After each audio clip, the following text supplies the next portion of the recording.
My friends at Easy Cater are workplace catering pros, helping you find food for everything from daily employee meals to staff meetings and special events. Visit easycater.com/leaderassistant to find out more. Hi, I'm Natasha Huynh, and today's leadership quote comes from RuPaul. When you become the image of your own imagination, it's the most powerful thing you could ever do. The Leader Assistant podcast exists to encourage and challenge assistants to become confident, game-changing leader assistants. Hey friends, Happy New Year. It's episode 148, and you're listening to the Leader Assistant Podcast. I'm your host, Jeremy Burrows, and I'm excited to share this interview. But before we jump in, you'll hear a couple of mentions about our online in-depth all-day workshop that we had. And I wanted to let you know that we're having another one. So leaderassistantlive.com/workshop.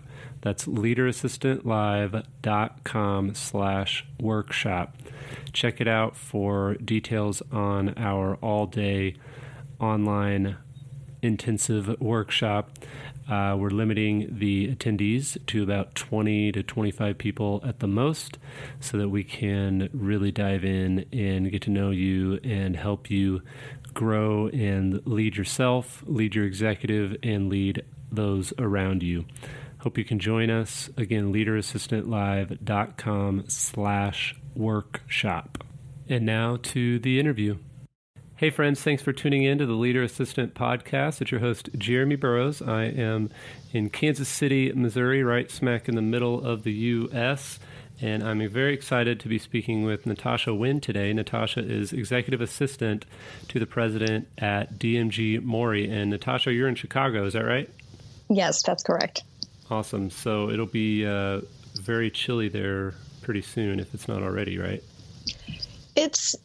It is getting a little tricky where it gets cold and you get a little afraid and then it backs off. So, it's playing with us right now, which is typical of Chicago weather. Nice. And how long have you been in Chicago?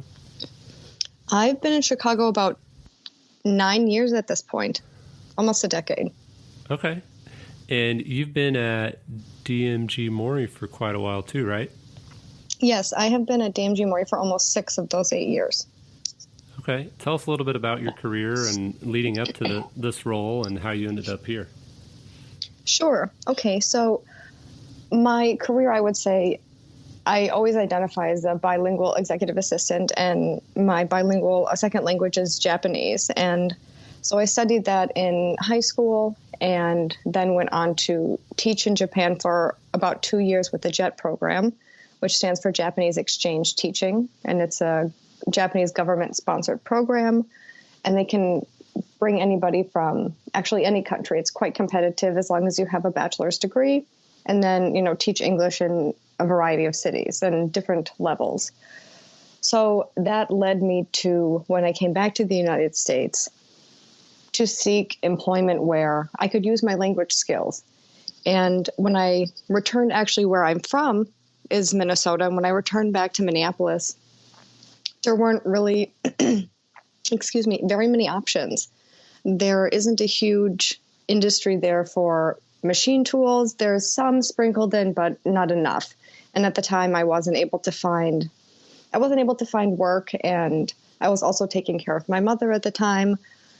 So I was back for about a year, and then I started to look elsewhere. I started to try and branch out and find what I could make work for myself.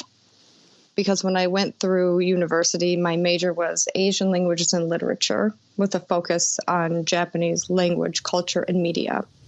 So a lot of people gave me this reaction almost as if to say, what are you going to do with that?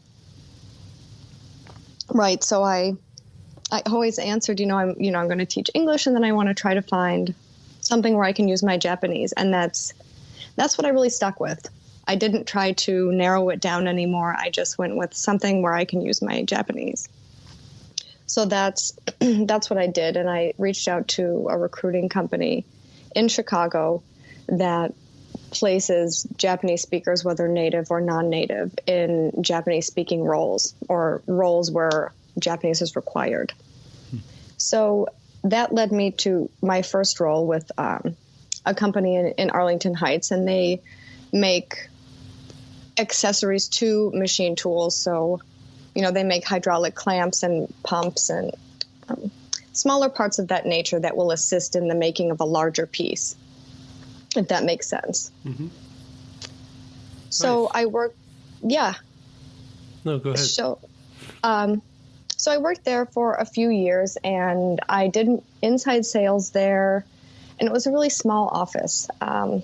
So it was my first experience, not only back in the United States working, but also working for a Japanese company in the United States. So that adds a mixture to it, because I was the only, in the office on a daily basis, the only non-Japanese. So that was my first, dip into that experience. And it was challenging. It was the first time I really realized maybe numbers aren't something that resonates with me, or this kind of repetitive work might not be best for me, but it was a good learning experience. And the employees were also colorful. Some of them were nicer than others. And that was also an experience to have actually not so pleasant experiences with Japanese women in a workplace. When I was teaching, I had, very positive experiences. So I was really taken aback by that, and I didn't quite know how to navigate it. Was it like competitive, or, are you willing to share a little more on that? Yeah, it wasn't, I wouldn't say competitive. It was just that I felt unwelcomed, that I was really trying, and I wanted to learn more, and I wanted to do better, but maybe it was perceived as, as differently. I didn't receive a positive response when I would express my feelings in that way. It was just more, I think, I really have a hard time understanding what it was. Maybe it was an age gap. Maybe it was a cultural misunderstanding. I'm not sure, but it was interesting, but it was challenging to navigate, because I had moved back from Japan to Minnesota for, about a year, and then I moved again.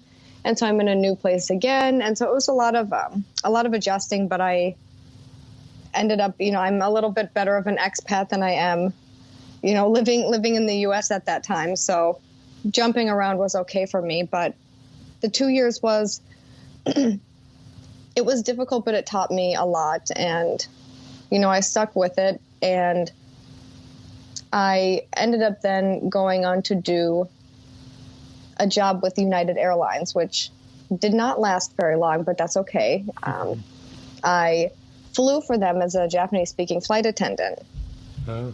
And so the training was about 6 weeks, and it was also challenging. That was all day long. And so that was an experience, but it was more of a lifestyle change that didn't work out for me.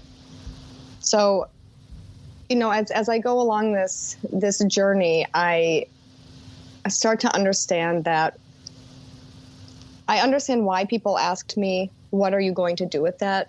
Because as I'm going along, this road is getting more zigzagged, if you know what I'm saying. It's not go to school to be a nurse and then you are a nurse. It's more, not to minimize that or anything. I don't want to come across that way, but it's a lot more finding your own way. Mm-hmm. And so for me, I did that for the next, year. When I didn't work with United, when I ended with them, I ended up working and helping out at a recruiting agency just for the holiday period.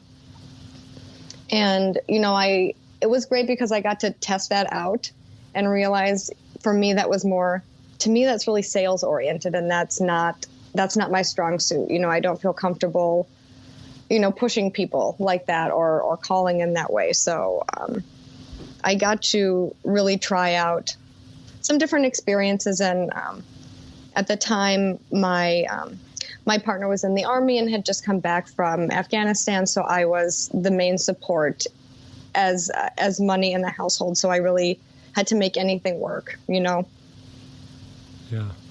So I went on after that to work at a private equity company as an executive assistant. And so I really got a lot of my start, mostly at my first company, and then each company I went on after, I was able to pull something from, whether, for United, it was the training, and it was, the poise and the etiquette, and bringing that into my service when I worked as an executive assistant. So I was really able to pull something from each experience, whether it ended up positively or not, or whether, it turned out how I anticipated or not. So I worked with a private equity firm in downtown Chicago for a little bit, and they really realized that they wanted someone with more of an accounting background and, someone who has experience doing bank reconciliations for their various accounts and paying bills for other offices and a lot of variety of tasks. And at the time, I was trained for me what I thought to be a short amount of time. And I would have, I wanted to have a little bit more feedback as to what I could have done better. But at the time, that wasn't offered to me. So I was let go at that time. And the same day, that was hard. I gathered my things and got in a taxi and went home. And that was really hard because it's just, a lot in a row in a short period. So that, I just had to keep persisting. And that day I went home and, I was sad and I was upset for a while. And, I realized I had received some various LinkedIn messages before about getting back into the machine tool industry, which I wasn't keen on because I didn't have such a great experience to begin with. And I was really hesitant. But at the time, I felt more tenacity. So I messaged that recruiter back, and that's the recruiter from DMG MORI. And, I inquired, I said, it looks like you're looking for a Japanese speaking executive assistant. And I'm wondering if this position is still open. And he messaged me back that day, and I interviewed later that day at 4 p.m. And I met with their CEO and COO, actually both of whom were German. Just had come, either from Germany, and my other boss was spending time working in Canada, but both of them were German. And the office was largely mixed, a lot of German and Japanese, as it is now. And I ended up getting the job that Friday. So it was maybe a Wednesday or a Thursday, and I was hired quite quickly, and they wanted me to start, that Monday. Wow. So it really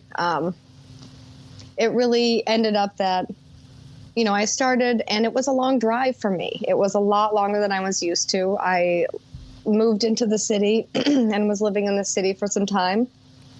And this role was quite far. So I was hesitant about that and hesitant about the traffic. And I really, because of that bad experience, it really made me so afraid to go back into the industry.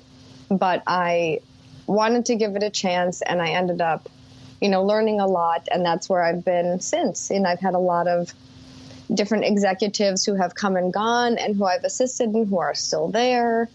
And at this point, I'm assisting the president solely. Awesome. So how does that work with your language skills? So, is the president German, Japanese? So the president now is Japanese, and our global president recently sent him to the United States about a year ago, and this is his first time working in the U.S., so we both are having, our first time experience with each other and working, more side by side. He's also quite young at 39 or 40, so it's really, a different experience than I've had in the past with other cultures. And it's really been a pleasant experience this past year to really get to know him and also to get to know his wife. They're really a lovely couple, and, they've really been so welcoming to me. So it's a nice breath of fresh air for me. So then do you literally go back and forth between, like, during the day, during any given day, between speaking English to speaking Japanese, like in a matter of minutes, back and forth all day, or is it predominantly one language with most of it can be either. It depends, because at different points in time we have more Japanese expats in the building, so some of them are speaking to me only in Japanese. But with my boss, we're starting to mix and mixing English and mixing Japanese, and it's kind of a dance. I know it sounds a little bit strange, but with my language skills, I've been studying Japanese for now 15 or 16 years. So more than half of my life. Mm-hmm. I'm 31. So it's been a long time, and it's such an important part of my life, but I still, I'm still shy about my language ability, because I feel I'm much more articulate in my native language. So, when I'm speaking with him and presenting, I always want to present in the most professional way, but I'm working on, lowering my filter to be able to practice both. So does he say, like, hey, let's try talking in, speaking to each other in Japanese today, or anything like that? Or does it just kind of naturally go one way or the other? I think it's just a mix. I think it's kind of what we're feeling at the time. Maybe we can settle on different languages for different days, but, I think we never really discussed it. It's just some things, and also some sentiments can be expressed in Japanese that can't be expressed in English, which is interesting. So it really depends. And sometimes I can express so much in Japanese, and then I switch to a topic where, I am struggling, or maybe the vocabulary isn't something that, I'm as familiar with, or maybe it's, a more important topic that I want to make sure I'm clear on. So I switch to English. And so it really depends. And, emails are also coming in Japanese, and, I'm needing to read that context as well, just to make sure I'm understanding the purpose of the meeting and also the nuance of it. Wow. So it's, with my start at the Japanese machine tool company at the beginning, and then, working my way doing United with the Japanese speaking that I did briefly, I wasn't able to keep my language skills for every job, but I always made sure that was my goal. My end goal was to make sure that I was at a company where I could utilize my language ability, and I have. I've been able to really excel, and they've sent me to Japan multiple times, and that's really been, a great opportunity for me. I went to study with their reception team there, because their corporate services team is so refined. They're actually taught by, I think it's either ANA or JAL flight attendants, for etiquette and serving. So I wanted to find out how we could more fine-tune our reception team and our corporate services team. I also was able to take German lessons for about a year or two, and that was really fun and really interesting, because I also traveled to Germany when we have our open house in Fronten, and it is in Fronten, Germany, and it's really been wonderful to experience that as well, because I was able to learn enough to, communicate with the bus drivers and, be responsible for large groups of customers. And so it really has given me the ability to reach on both sides of this company, because it is a German and Japanese machine tool manufacturer. And our factories are, one is in Davis, California, but the majority is in Germany and Japan. I mean, Natasha, I have to say, I'm just blown away. Like, I can barely speak English, and the fact that you're going back and forth in the same conversation sometimes is pretty impressive. So well done on just, just learning that skill, 15 years ago or whatever, and then just continuing to practice it and keep it up, because it sounds like it's that's a very valuable skill especially in your company, and something that'd be very hard for them to find somebody like you with this experience to replace you. So anyway, well done. Thank you. Yes, it's really been nice to also use my ability, I feel that, personally, I am a really empathetic person, and I am really sympathetic. So I like to, be able to use that as well and translate that with speaking Japanese. And there's this concept called kuki o yomu, which means to read the air. And that's a really important concept in Japanese culture, because a lot of it is so indirect. No one says anything yes or no. It's, maybe or perhaps. So it's, if you can't read the air of the room and read between the lines, you really, you're almost, a social outcast, because it's really their culture and their language ability, I think, is so highly based on sensing, these things, sensing the air and sensing the room. Yeah, that's awesome. I love that. So before we move on, I have a couple other questions for you, but before we do that, would you, I'd love to hear something in Japanese, maybe something like, thanks for listening to the Leader Assistant podcast, or, something like that. Anything you want. Okay. It'd be fun to hear something. Yeah. So, I will say, thanks for listening to the Leader Assistant podcast today. And I'll say it in a more formal way. I don't know if I'll end it formally, but I'm going to give it my best shot. Awesome. To all who are listening and possibly checking on my Japanese. Feel free to, give me a shout.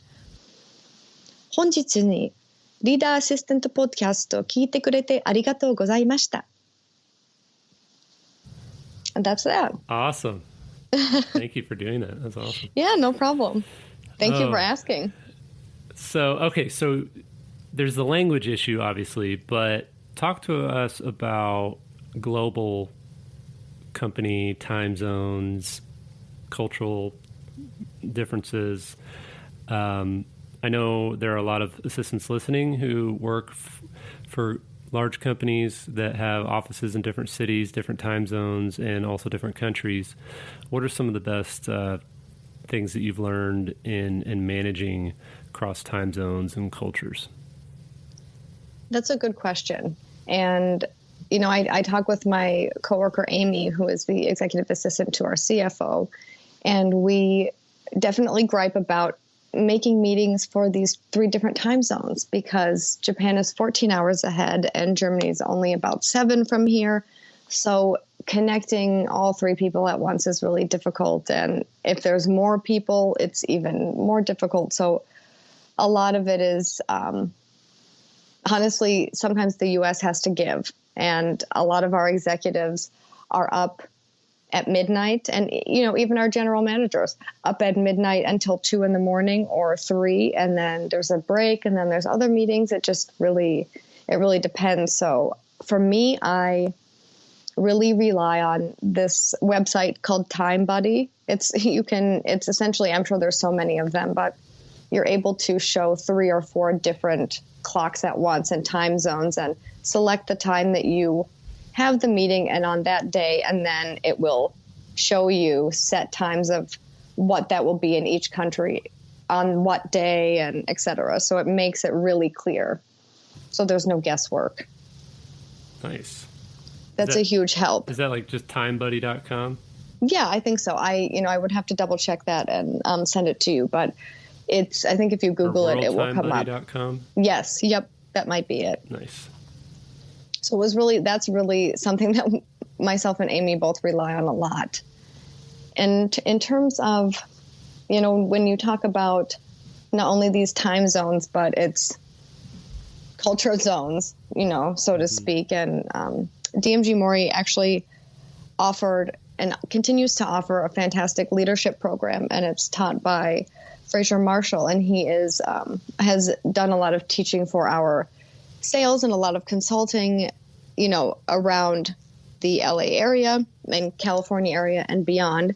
So he's really a fantastic teacher, and he led a group of global participants, and we worked on, debunking this leadership, challenges, and a lot of it focused on the cultural differences, because we had people in my group specifically from our offices in Malaysia, China, Japan, the United States, from multiple states, Canada, Mexico. I might be missing one, but we were just one of the largest global groups. And so it was just really interesting to see that. And a lot of it focuses on the cross-cultural navigating, and so for me, the Japanese culture is so indirect. And when I came in, I was working with both Germans, and both assistants were also German. And so that was a huge change, because I would say, I have at times, a more intense personality, I'm told, but I'm also more quiet. And, when I speak Japanese, that's easy for me to, slip into that role. But for Germans and the way that they expect things, it's now. It was yesterday. It was 5 minutes ago. And, it's a lot quicker paced, and it's more terse. And it has nothing to do with a personality or someone being nice or mean. It's just a quicker culture, and it's a lot less pleasantries. I think a lot of my German colleagues say, Americans really sugarcoat everything, or they're quite surprised when they go into the grocery store and the checkout person is asking them how they are. They almost all comment on that it's such a strange occurrence for them, because it never happens so rare. It rarely happens in Germany. Yeah. So I really had to juggle not taking things personally. That took me a long time, because Japanese people would never be rude outwardly. You'll never know what they're thinking because they're so polite. But then you have Germans on the other side that, they can go into meetings, yell and scream and call each other terrible names, and then they end the meeting, shake hands, and go have a beer. And the Japanese look stunned, like they've been hit in the middle of the eyes, and the Americans are also, mouths open. What's happening? Are we angry? Who's mad? So it's a lot. I find that a lot of headbutting, and a lot of assumptions. And something that I really took away from the leadership assistant course that I took by Jeremy and Al Hussein, just shouting that out. I took that leadership course, and that was wonderful. Al Hussein said, assume best intent. And I think that really, although that can be difficult, I think that really reigns true, because that's what I experienced in Japan. When I was there, I was one of few foreigners in my city, and a lot of Japanese people had never seen a foreign person in person, a white person or anyone else in person. So it was such a rare occurrence that a lot of staring happened. And I met foreigners who could understand that the staring was just out of curiosity. And there were others that were really offended by it. But it's dependent on your ability or your desire to want to understand someone else's culture, or your interest in it, more than that. Yeah. So assume best intent kind of at least helps you start off with giving them the benefit of the doubt and then working from there. Right. And it doesn't always end up that way, and nothing is all flowers and rainbows. However, it does help explain things, and you can still think, oh, well, that guy's a jerk, or, he's usually, he's so rushed, or he's such a nag. But you can just, that's German culture, or one way or another. And it's not to, categorize or group anything, but some of that is just business culture, and it's something to get used to. And some of it is also the company culture as well, so if it's really dependent on how the businesses are run in other cultures. And then when you have expats coming in, there's so much assuming happening on everyone's ends where, well, I would do it this way, so this person should do it that way. But when you come to our office, our headquarters in Chicago, it's, we have a mix of people, but a lot of us are, either American or others. And so it's a big group of people, but a lot of it is based in American cultural business expectations. So, what the expectation for Japanese people to work until the boss leaves, that can be until midnight or 2 a.m., but you'd never see that in the United States. So you have to read that, you have to know what that limit is, or really how to know if you're reading something because it's just a cultural misstep, or if there's really something bigger at play. And I found sometimes it's cultural and the person just doesn't, in their culture, respect your position or whatever it may be. Not everyone is of great intent, but we like to assume it. And I think that's easiest to start with, and it helps soften the situation instantly. If I'm not sure if I'm culturally maybe not understanding, or, starting off with something like that is, to me, I think it disarms the situation, and doesn't cause blame. Ask them. So like you find that it's best to just, put it out there and say, hey, am I understanding this correctly? Yes, absolutely. And that's to say that works for me, and it really depends how you ask. I think it's not so much what you ask, but how you ask it, and, trying to be sensitive and, caring about that situation. And obviously there are situations that escalate and, that person is just indignant or won't change. And, that's a different case. But I just see a lot of situations that people misunderstand. Like I said, I'll go back to the meeting example. For Americans, we like to make a decision immediately. We talk about it and boom, we make a decision. For Japanese people, generally, I found a more analytical style where they are more comfortable to get the notes and things about a week in advance and say, this is what we're going to discuss. The agenda is this.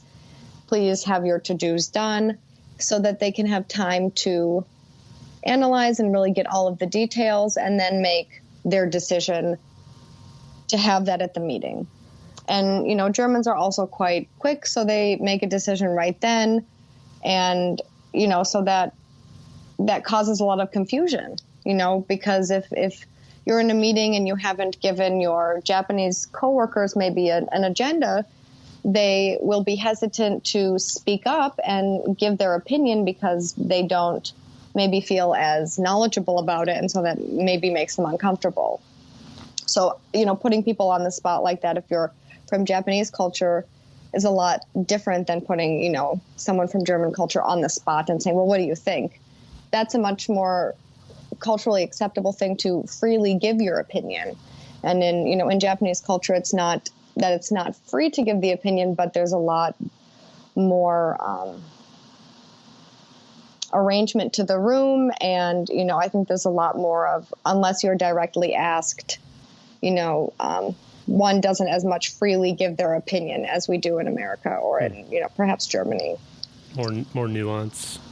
Yeah, exactly. So it's, what a Japanese person could see as a German person being so aggressive and rude or mean is just maybe they're passionate about something and they speak more loudly and quickly. And, so it's really hard to know at times. And it's even more difficult over email. So it's nice to, I've found that in situations where, maybe the person is, unhappy or not understanding, or we're having trouble getting something organized, maybe I'll just try to make a call or, ask something personal and reach out and say, I really have this question about, your culture or this, or, try to find the common ground. And because you can't meet each other, it makes it sometimes difficult to put the face behind the name. When we can work with our colleagues and meet each other, a lot of things can be communicated differently. But through email, and all the time zones and all of that, sometimes it can be difficult. Yeah. Well, Natasha, thanks so much for sharing your story and just being open and honest about your experience with, different cultures and working in a company with different languages. Even appreciated hearing your insight and your story. But before we wrap up, you mentioned briefly the Leader Assistant workshop experience that you attended here earlier this year. Mm-hmm. What could you tell us? So for those of you who don't know and that are listening, we had an all-day online workshop with myself and Al Hussein Madhani, and there was about 20 of us, I think, and it's kind of an all-day intensive training workshop. And if you're interested in learning more about that, we actually have another one coming up in 2022. So leaderassistantlive.com/workshop, leaderassistantlive.com/workshop to find out about that and sign up if you're interested. But tell us, Natasha, why did you sign up for this event and what was your biggest takeaway? Well, I signed up not only for myself, but also, I signed up to, really show my boss that I want to, I want to constantly improve, and I'm really wanting to grow with him and make this, more long-term and constantly grow and be able to aid him the best way as he grows, because, his first year in the U.S. And so I always like to, I think I really like learning. So, I had followed you on LinkedIn, and I really have seen, your posts a lot, and, bought your book. And, I really wanted to challenge myself to make some improvements and get myself motivated to work on myself more in terms of my career and other ways as well. But I had great support from my boss to not only, they supported me financially to do this, but it was great that he supported me and believes, that this kind of career and this training is worthwhile, and he asked for a report afterwards, and, we were able to discuss that. And, my biggest takeaway is just a lot of it was self-focused for me, that it was believing more in my own abilities and in my own experiences within the company, but also, standing beside my executive and really doing what I can to meet his needs and adjust my skills and update them and make sure that I'm, not missing something. Or there's always something that I think, especially with language, I'm so used to constantly learning something that I'm always, I think, itching to make sure that I'm doing a good job. And I really, I learned that with your training, and also, really how to think about this career instead of how to hear about it from other people who might not understand it, but from your perspectives and your perspectives in your experience, but also as the non-majority gender in this kind of role. I was just so fascinated about your what you had to say, both of you, about your work experience, but also your personal experience, and, just how passionate you are. It was, it's really great to see that. And it's really motivating for me. And it allows me to really see my potential in this role and beyond, in this realm, in this realm of work, because I really enjoy it, and whatever my way, although it's definitely a zigzag pattern, I'm still always looking to do something more and stick with something that I really enjoy. Like my Japanese, I have a passion for being an executive assistant and doing more within that sphere. So you guys really harnessed that, and having such a communicative group really made it such a great experience, and a group that was from all over as well. Awesome. Well, we were glad you were able to join us, and it was a blast having you, and thanks for sharing a little bit about your experience. Again, for those listening, if you're interested in joining us at our next one, go to leaderassistantlive.com/workshop. Well, Natasha, thanks again for being on the show. How can people reach out to you if they want to say hi or connect? So I am on LinkedIn, Natasha Huynh. My last name is Huynh. I also have my email, so if you want to reach out, you can reach out to me on LinkedIn, and then, we can connect that way. So that's usually the best way to reach me. Perfect. And I know it's a little strange these days not to have more social media, but no, that's where I'm at, and I'm liking it. So yeah, great. Well, I'll put your LinkedIn link in the show notes for people to find, and yeah, definitely reach out to Natasha, say hi. She's been great to connect with, and thanks again, Natasha, and best of luck to you in your career. Thanks so much, Jeremy. I really appreciate it. Thanks again for listening. Check out the show notes at leaderassistant.com/148.